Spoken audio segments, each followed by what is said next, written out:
All right, so we are live, and even if I'm not live, I'm just going to keep going because I know it's being recorded, and we'll figure all of that out later.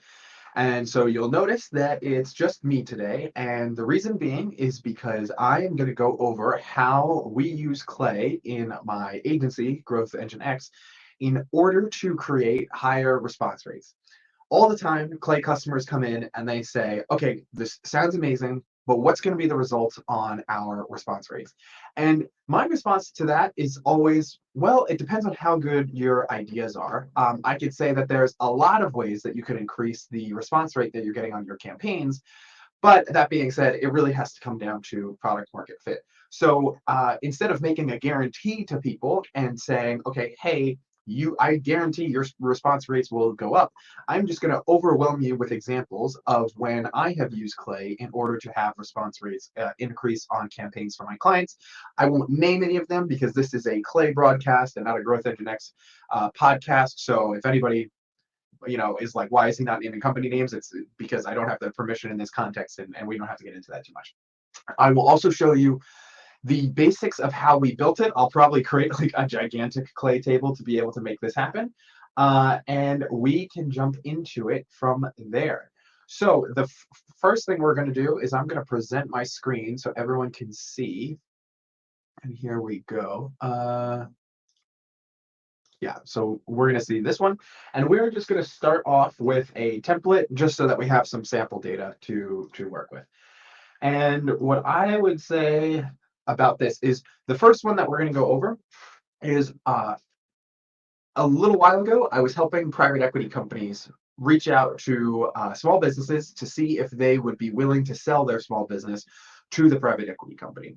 And so the data that we started with was either just Apollo data, or we were scraping Google Maps and then finding email addresses from websites and things like that.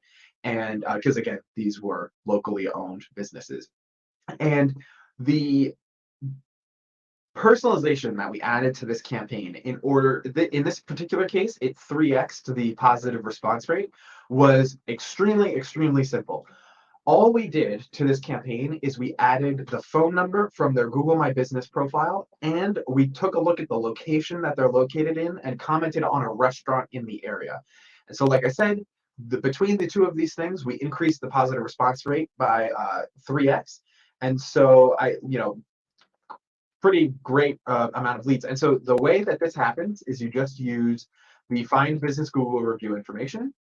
You can map in the company name, which is fine. Whoops. But the website is the most important one.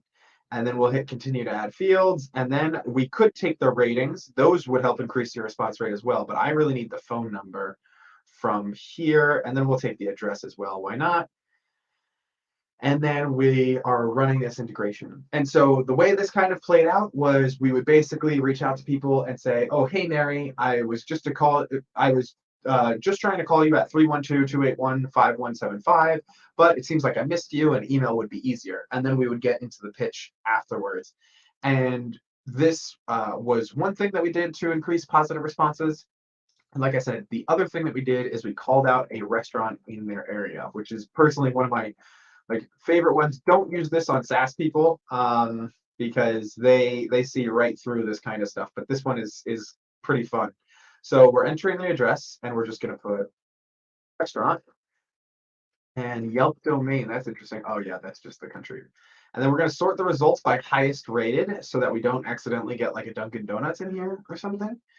And then we'll put the title here, and then we'll save and run those rows. And so now this is running. So basically the whole email would look like, and maybe I should move these as we're talking about these things. The whole email would look like, hey Sam, I was just about to call you at 888-330-6942, but I couldn't get through, so I imagine email would be easier. And then we would just pitch them on if they'd want to sell their business or not. And then we would put a PS line, and we would say, oh, hey, by the way, Sam, I noticed you're located in the San Francisco area. Have you ever heard of Paellas and Co's? And that was basically the email that we would send. And so we will publish a blog post on this, and I will have the campaign results on it.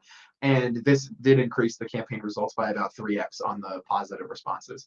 So this was a really awesome, simple way, no AI needed, pretty scalable way to increase these responses. And so the other one that we would do as well is if you ever reach out to local businesses are sometimes pretty tough because they don't have a good LinkedIn profile presence. And when they don't have a LinkedIn profile presence, oftentimes it's difficult to tell who the founder of the company is and who's in charge. And then you might even be emailing like contact@pestcontrolcompany.com, and those aren't very great to reach out to. So in these situations, we also have a different playbook where we're going to combine a lot of this data, but the big thing that we're going to add on is we're going to add on their ratings. So we would add their ratings to the email. And basically, you need to act like a little bit of a lost puppy. And so these are pretty low because these are all software companies, but local businesses would have more robust ratings over here. And so basically now we would change the email of, instead of reaching out to Sam, I would say, to whom it may concern, or I am trying to find the founder of the company. We started off in any of those ways. The reason I'm reaching out is because I saw that you have a 5-star rating across one review, or really we'd probably X these out and be like, oh, you have a 5-star rating across 6 reviews. The one review one wouldn't really work. And so we'd probably exclude that. And so we'd say, oh, you have a 5-star rating across 6 reviews. And I noticed that you're located, in Austin. And so I just wanted to see if you'd potentially be open to selling your business, as I have some buyers who are looking for, people in this area.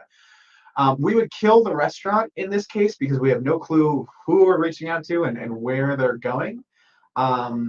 So we would basically just, like I said, keep it pretty high level and just pretend to be a little lost, to be completely honest, and keep it really casual.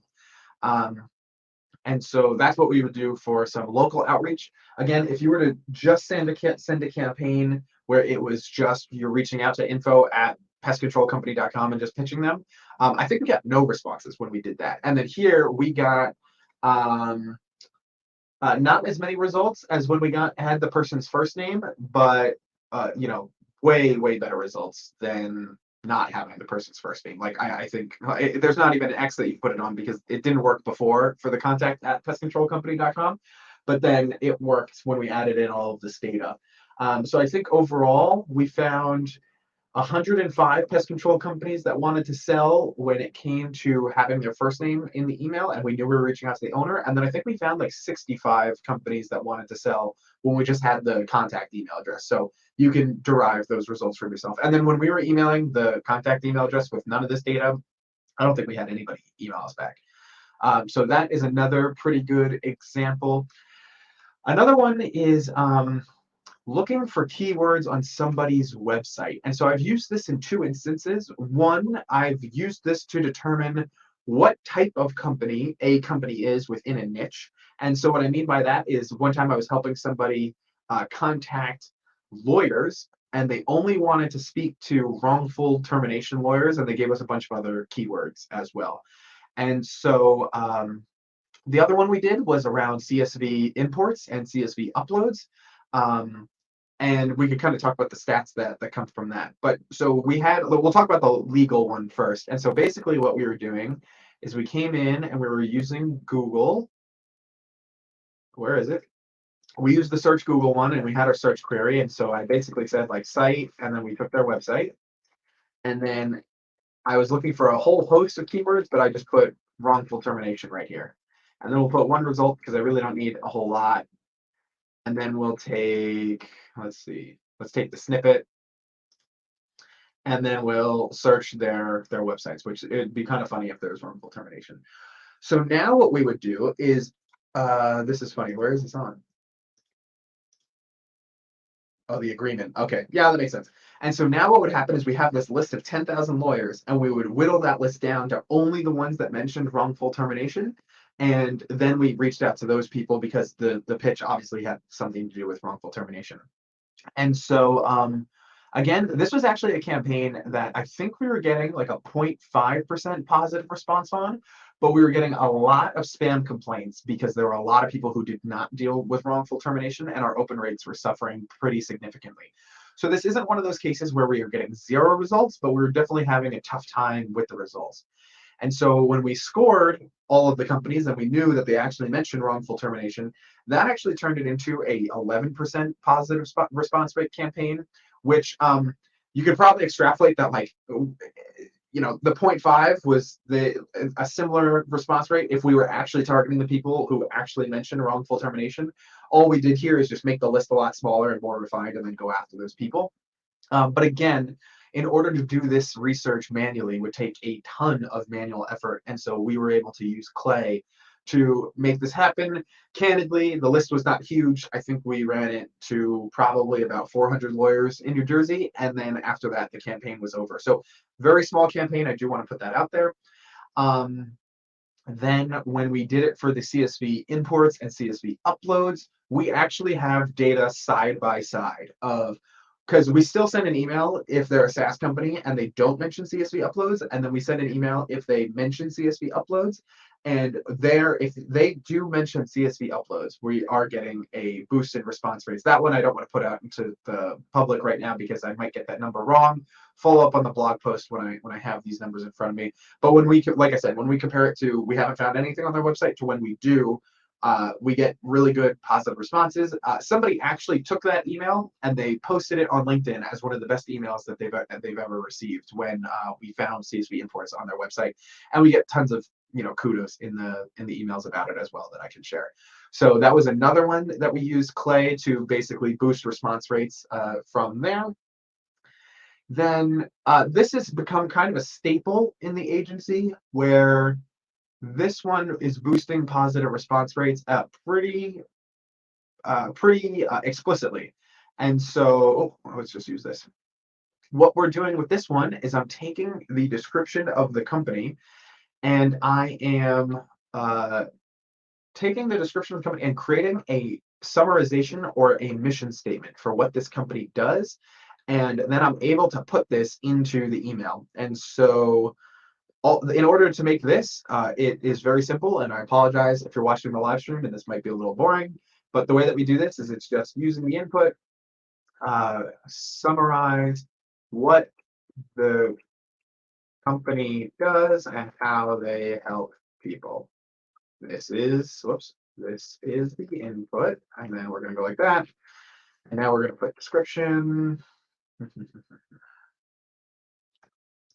Whoops, not that.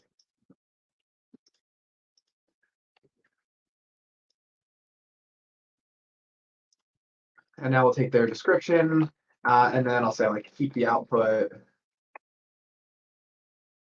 under 8 words and use specific keywords from the input. Complete each prompt with my prefix and do not output any quotation marks in the results. This is my prefix. I was on your website and it looks like you help, blah, blah, blah.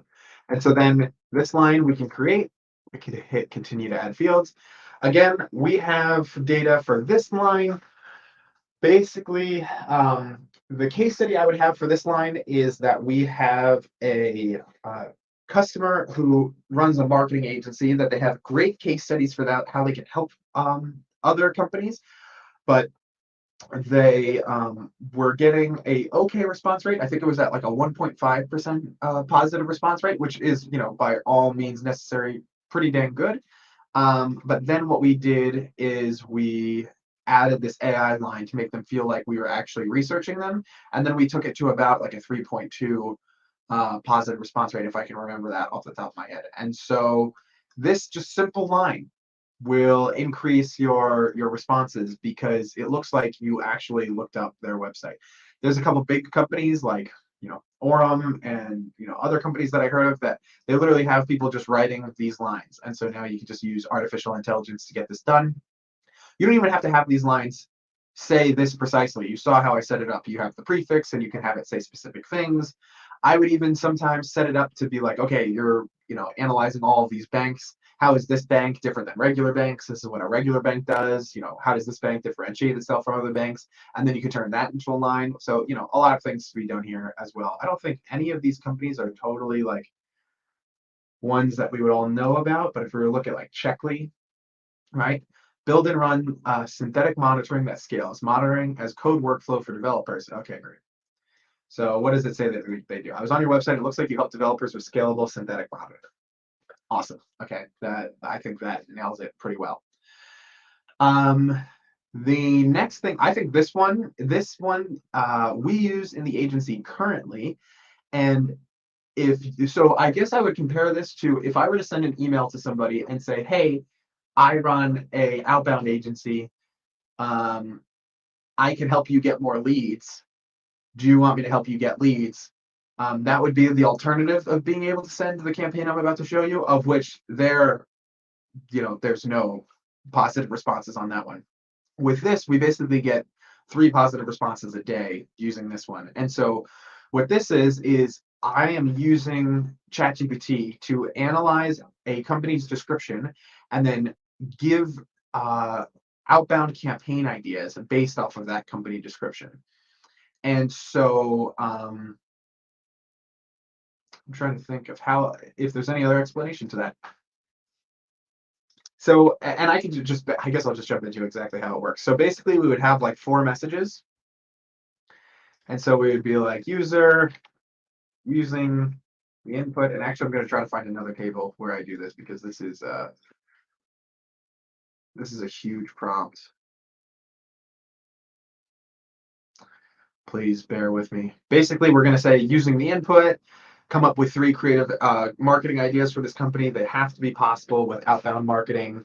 And here's the input. And so then we would type in a description, and then we'll give it some other creative constraints, I would call it. And then once we get all of that done, let's do this.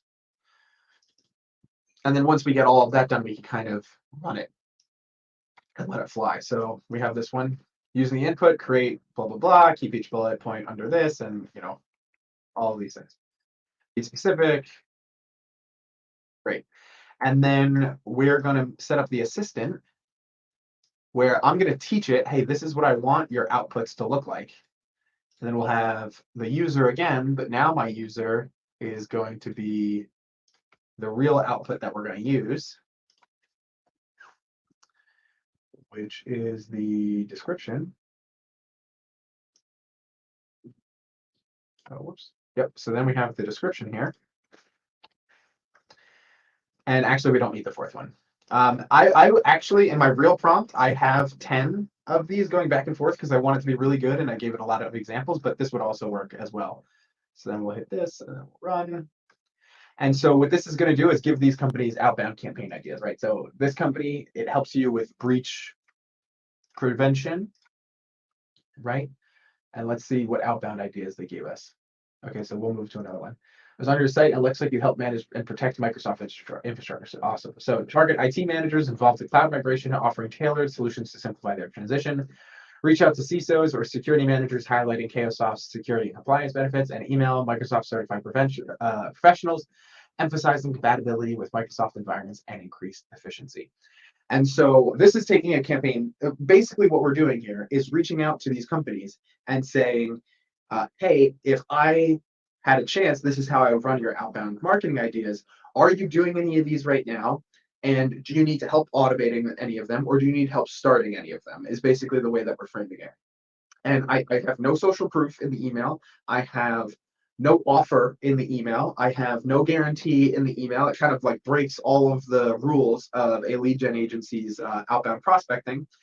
And basically, we just send this in the email, and we send about 300 emails a day, and we book about like 2 meetings a day off of this, which is more than I even want to take anyway.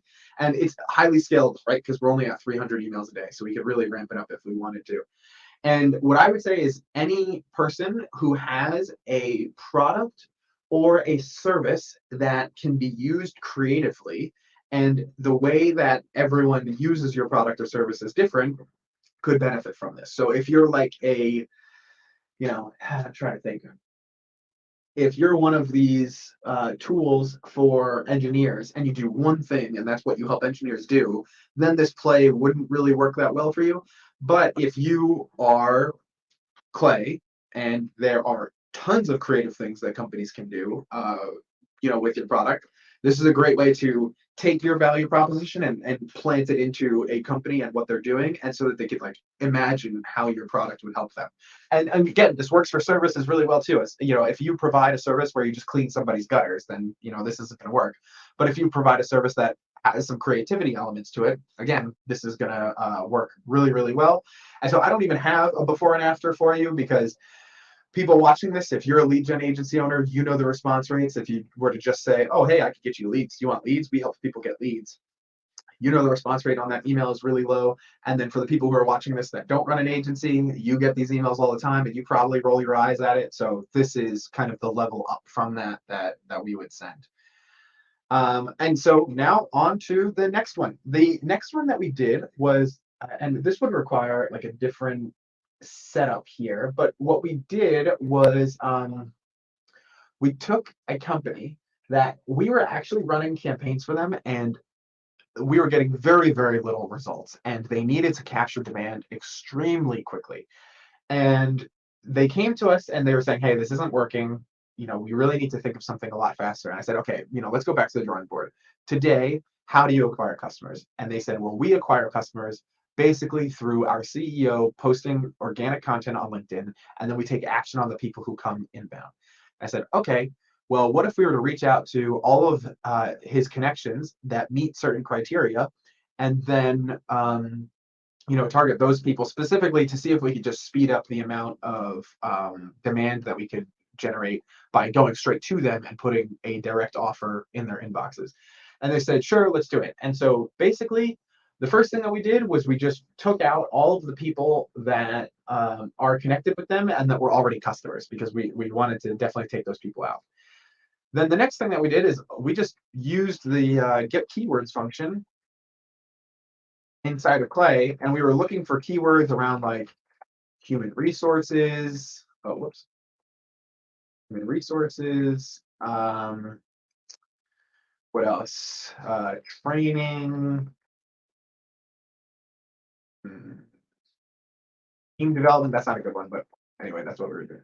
And then we would take the text body to search, and the text body to search that we were using was on their LinkedIn profile. And so we would take their summary and we would see if anybody has those keywords in their summary.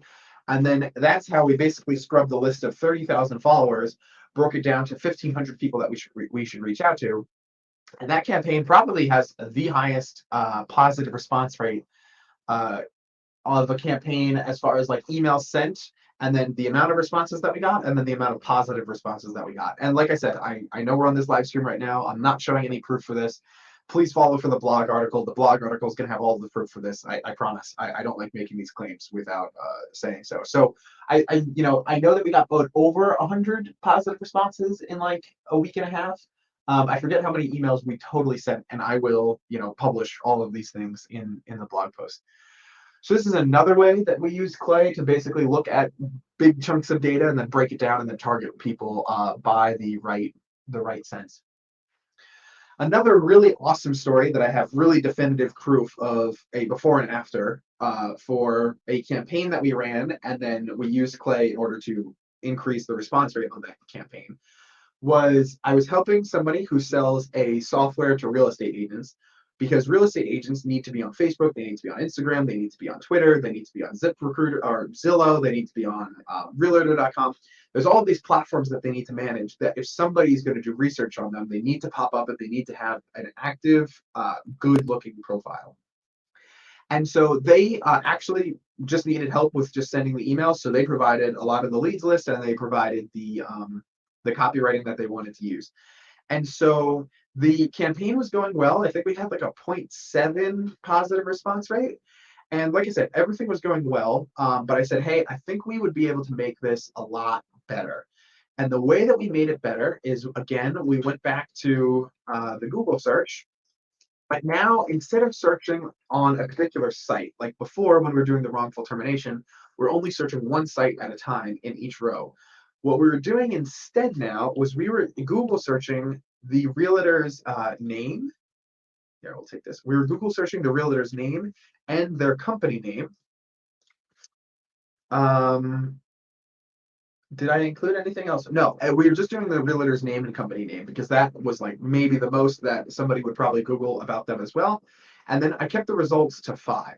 And so what we did here then was I went in and we did a keyword match again to see how many of these results included LinkedIn.com, Zillow.com, Realtor.com, Instagram, YouTube. How many of these results of the top 5 included links to social media sites that they need to be on? And so then you could see very easily that we could just go into the search results and we could just extrapolate like, okay, this is LinkedIn, or then we could extrapolate. We could say this is, their website. This is Crunchbase. This is Rocket Reach, and this is Top IO Networks or whatever, or Top IO Networks, whatever this is. And so we then did a keyword match and said, okay, are any of these Instagram, or any of these LinkedIn, or any of these Facebook, or any of these YouTube, all these things. Then we would get the count and say, okay, if of the top 5 links for that search, 4 to 5 of them were Facebook, YouTube, Instagram, or one of the social links, they would get more of like a congratulatory message of, hey, you're doing this really well. Is it a lot to manage? We could help you do this a lot better. And then if they showed up in like 2 to 3 links, we would say, like, hey, you're doing okay. Would you want to improve your performance? And then if they showed up in 0 or 1 link, then we'd basically be like, hey, you are not on there at all, and you really need to be. And so this was a pretty clear campaign. Like I said, it was definitely like a 0.7% positive response rate. And then we took it to a 2.7 positive response rate. And so that was a huge difference in positive response rates. But basically, we were saying, like, hey, I know you have this problem, or I know you're doing well at this, and it probably is taking a lot of work for you to do well at this. And then we merged all of that together and with the right messaging based on the data around the Googling.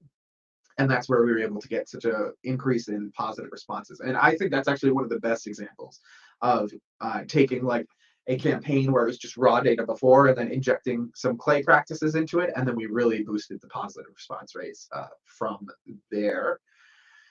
Another campaign that we ran that was kind of running a little bit flat was when we were reaching out as a fractional chief financial officer for companies.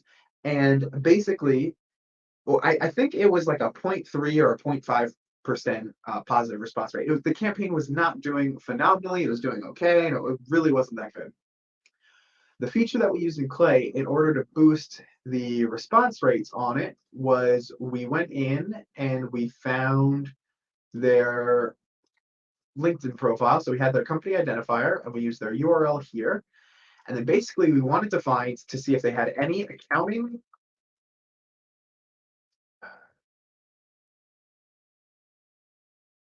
We basically wanted to see if they had any accounting or finance person on the team. Because if they didn't, we wanted to send them a message about, hey, it looks like I took a look at your LinkedIn company page and you don't have anyone who's monitoring this directly. Or I saw that you have a CFO, or I saw that you have an accountant. Do you have anybody who's, looking at things from this lens or something like that? And so we would basically set this kind of campaign up. And, because it looked like we did so much more extra research on the company, basically calling out the fact that they don't have a dedicated financial professional who's a part of the team, we again raised the response rates up, and I'll publish these response rates when we do the blog. We raised the response rates pretty significantly that now people are responding saying, oh, hey, thanks for doing the research on the company. We don't have this person. Or then they started admitting to us, oh, we're already using a fractional service or whatever it might be. And it made the approach much, much more conversational. And so if we were to run this, I just want to show everybody kind of what the results would be. So if we're looking for an accountant, an accounting person, whatever it might be, we can get the amount of profiles that they have on the team. And so like, say we have a senior accountant at Critical Start, we have a CFO at Critical Start, we have a director of finance, and we have an accounting supervisor. Awesome. And so then we would call those people out and say like, oh, hey, this person's here, these kind of things. So yeah, that was another good example of campaigns that we were pretty easily able to upgrade on. Let's see. Oh, great. Another one. See, I just like keep rolling through these, and I can probably do this all day. Is mentioning their competitors. So we were reaching out to SaaS companies and calling out their competitors and saying like, "Hey, we just found this news about your competitor. We saw that they're launching a new product. We saw this, that, and the other thing." Basically, we would use Clay to first find the competitor. And then after we use Clay to find the competitor, we would then run an analysis against that competitor. And so there's two integrations that find competitors pretty well. There's Enrich Company by Domain for G2 categories. And then there's Craft as well. And so you basically just put in the domain here, and then we'll put in the company name for higher accuracy. And then we can jump in here, and there's so much data about these people. Craft.co is so great at doing this. So we would have the competitor here, and then we'll just take the first competitor. So we'll do like display name, and we'll just take it from there. So we know about their competitor. And so we would run this. We'd also run G2 as well. And then we would just get an analysis on who their competitor is. So we would do this. And I guess in this case, we'd have to use, oh, wait, no, here it is. All right, so Sisu data, that's one of their competitors. And so then we do an analysis and find these companies. Who is this that's competing with Slintel? Mediafly. Yeah, okay, that makes sense. And so then we would do this analysis and then take care of it from there. And so then in the email, we would call out and say like, oh, hey, I just saw that Slintel launched a new product. How are you guys thinking about this and deploying like your next features of products? We help people who are deploying these next features of products and things like that. So this was a really good one as well. And then another one that people oftentimes they want to get this set up, but they don't know how to set it up in the best way possible. What I also will tell people to do is to search for all of the people in the company that you want to target by title. So the CEO, the founders, the owners, all of those people. And then you can run a separate find people integration where now you'll put in the same you're going to put in the same criteria. So let's say that we do like just anybody in sales, right? So we'll put sales, and then we'll put in months and start date or current role, and we'll do 3. And so we're only searching for people who recently started at this company. And so we're looking for salespeople who recently started at this company. And now we would get these different lists where it's like, okay, here's everyone we could reach out to, and here's all the new people. They just joined, they have budget, they need to make decisions. You could try to get this data in Apollo, you could try to get it in Sales Navigator, but it's a little tough. Here, it's super easy. You look into this person as like, all right, director of sales enablement, and they have been at the company since March 1st.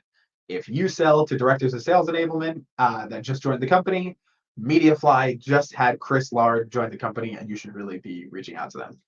And so I hope this stream was pretty helpful. I know I went through these examples pretty quickly, but I basically wanted to try to overwhelm you with evidence about how you could take data that normally comes from Apollo, Seamless, LeadIQ, ZoomInfo, and it's just the data that they just give you. And then you could change that data in Clay and transform it into new things that can empower your outreach, that makes your outreach look more sophisticated, thusly also getting a higher response rate from your prospects. And so if you have any other ideas about this, or you have any ideas you would like us to build, just let us know, and I'd be happy to take a shot at it for you. But until then, thank you for watching, and you could always get more updates by joining us at clay.com/Slack, or you can go to clay.com to sign up for the product, and we will get you off the wait list. So thank you all for joining me today, and we'll talk to you soon. Bye.